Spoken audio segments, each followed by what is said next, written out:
நாடாளுமன்ற பொது தேர்தல்ல பாஜக ஆதரவோடு சுயேட்சையா களம் இறங்குறார். ஒரு பலாப்பழ சின்னம், அந்த சின்னம் கிடைச்சி ஒரு 12-13 நாளையில அந்த சின்னத்தை அறிமுகப்படுத்தி 3,42,000 வாக்கு. உங்களுக்கு தெரிஞ்சிருக்கும்.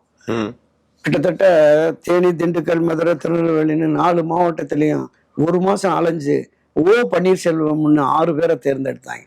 3 இவிஎம் மிஷின். 2வது மிஷின்ல 23வது இடத்துல தான் இவர் பன்னீர்செல்வம் பலாப்பழம் இருக்கு. இதுக்கு மேல 3-4 பன்னீர்செல்வம், அதுக்கு பின்னாடி 2-3 பன்னீர்செல்வம். அவ்வளவு ஒரு கடும் போட்டியிலையும் களத்துல அதிமுக கட்டுத்தொகை இழக்குது. 3,42,000 ஓட்டு வாங்குறாரு.